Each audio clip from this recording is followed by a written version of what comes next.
And I can associate that with lawyers, for example, who spend so much time in the office, they're sleeping more on their office couch than they are in their apartment or houses. So does that constitute the lawyer's office to be a home? Well, in some regard, yes, if we're looking at it in that term. That's very narrow-minded. You know, I mean, for example, I used to live in a live-work studio where you can only live there if you work. And the rule was that, I believe it was 40% of the activity within that studio had to be work-related. The other 60% could be whatever. So you had to have a business running out of there in some regard. So home really is what you make it, and we forget that. Right? So that's what it means to me. And, I mean, the other question, is this my home? Again, I think... it's not really my home, because I mean, I just sleep here. I'm here for 5-6 hours sleeping, and then I'm gone. I'm out exploring, right? So yeah, I don't really consider this my home per se. I do at times, but it's not really my home. It's the place I sleep at times. That's it. I'm barely even inside the vehicle. So how do I fight inequality? Well, there's a lot of ways people fight inequality. One, I stand up and I say things immediately. I vocalize. Now, I'm not stupid to always do this. I know when and where. If I'm outnumbered, I'm not an idiot, obviously.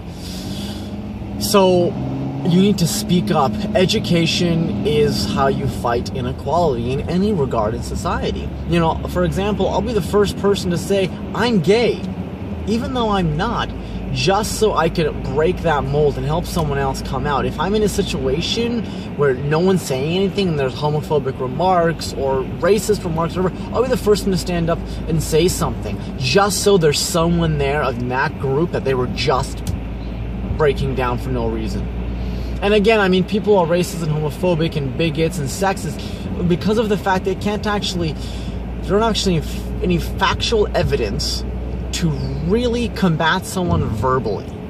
So they go for those things that someone can't choose about themselves. That's a really uneducated person, and those are the kind of people that just sore losers. They just are pissed off themselves and dissatisfied with themselves. So that's how I fight it personally. I speak up, I talk, and I'm all about the facts. You're probably never, ever going to hear me talk about something or give advice or evidence unless I have the facts. And that pisses people off because they say, well, he's a know-it-all. No, I'm not a know-it-all. I just know where to get the information and the facts. It's simple. Most people are just too dumb fuck lazy to do the same thing. And they just speak personally. I don't speak personally because personal opinion means dick. It's not what you say, it's what you can prove and what you can fucking do. Simple. Because if personal opinion mattered something, then the 20-odd years or 30 years we spent with the Bush family in office in America, they would have been able to take all the rights away. And they haven't. Same with Trump and everyone else. Same with Stephen Harper. They've got all these...